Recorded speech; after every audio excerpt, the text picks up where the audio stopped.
Saudara-saudari, adik-adik, Bapak Ibu, para sahabat Tuhan Yesus di Paroki Santo Yosef Matahari dan di Stasi Santo Tomas Yegan, juga para sahabat Tuhan Yesus dimanapun Anda berada, berkah dalam, salam semangat, sehat selalu, tetap bahagia dan senantiasa tekun untuk berbuat baik. Marilah kembali kita belajar ilmu sejati pada hari Minggu tanggal 7 Agustus tahun 2022, hari Minggu biasa ke-19.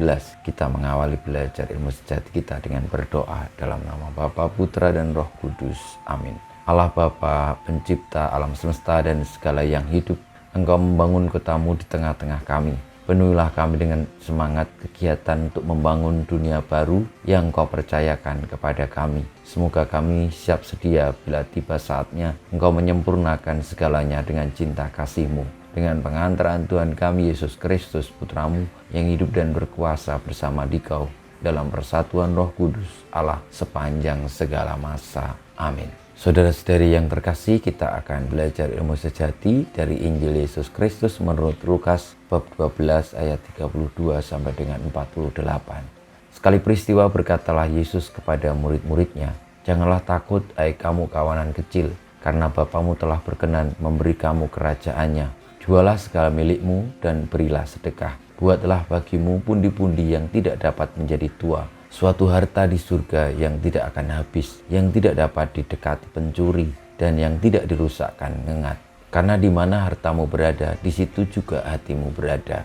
Hendaklah pinggangmu tetap berikat dan pelitamu tetap menyala. Hendaklah kamu seperti orang yang menanti-nantikan tuannya pulang dari pesta nikah, supaya jika tuannya itu datang dan mengetuk pintu, segera dapat dibukakan pintu. Berbahagialah hamba yang didapati tuannya sedang berjaga ketika ia datang. Aku berkata kepadamu, sesungguhnya ia akan mengikat pinggangnya dan mempersilahkan mereka duduk makan, dan ia akan datang melayani mereka. Dan apabila ia datang pada tengah malam atau pada dini hari dan mendapati mereka berlaku demikian, maka berbahagialah hamba itu. Tetapi camkanlah ini baik-baik, jika tuan rumah tahu pukul berapa pencuri akan datang, ia tidak akan membiarkan rumahnya dibongkar. Hendaklah kamu juga siap sedia, karena Anak Manusia datang pada saat yang tidak kamu sangka-sangka." Petrus bertanya, "Tuhan, kami sajakah yang kau maksudkan dengan perumpamaan ini, ataukah juga semua orang?" Jawab Tuhan, "Siapakah pengurus rumah yang setia dan bijaksana, yang akan diangkat oleh tuannya menjadi kepala atas semua hambanya untuk membagikan makanan kepada mereka pada waktunya?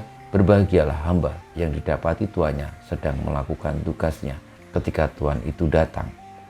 Aku berkata kepadamu, sungguh tuan itu akan mengangkat dia menjadi pengawas segala miliknya. Tetapi jika hamba itu jahat dan berkata dalam hatinya, tuanku tidak datang-datang, lalu ia mulai memukuli hamba-hamba lain, pria maupun wanita, dan makan minum serta mabuk, maka tuan hamba itu akan datang pada hari yang tidak disangka-sangkanya dan pada saat yang tidak diketahuinya, dan tuan itu akan membunuh dia dan membuat dia senasib dengan orang-orang yang tidak setia. Hamba yang tahu akan kehendak tuannya tetapi tidak mengadakan persiapan atau tidak melakukan apa yang dikehendaki tuannya, ia akan menerima banyak pukulan. Tetapi barang siapa tidak tahu akan kehendak tuannya dan melakukan apa yang seharusnya mendatangkan pukulan, ia akan menerima sedikit pukulan. Barang siapa diberi banyak, banyak pula dituntut daripadanya. Dan barang siapa dipercaya banyak, lebih banyak lagi yang dituntut daripadanya." Demikianlah sabda Tuhan, terpujilah Kristus. Para sahabat Tuhan Yesus terkasih, dalam sabda Tuhan yang kita dengarkan, kita diminta, dituntun, diarahkan untuk senantiasa berjaga-jaga, siap sedia, dan senantiasa konsisten dengan pilihan kita terhadap melaksanakan kehendak Tuhan, melaksanakan perintahnya, melaksanakan ajaran-ajarannya. Karena itulah yang akan membawa kita kepada keselamatan. Kita mohon berkat Tuhan, kemuliaan pada Bapa dan Putra dan Roh Kudus, seperti pada permulaan sekarang, selalu dan panjang segala abad. Amin. Ya Yesus, jadikanlah hati kami seperti hatimu. Tuhan bersamamu dan bersama rohmu kita semua, hidup kita, perjuangan kita untuk senantiasa siap sedia, berjaga-jaga, setia kepada Tuhan, senantiasa dibimbing, dilindungi, diberkati oleh Allah yang Maha Kuasa, Bapa, Putra, dan Roh Kudus. Amin.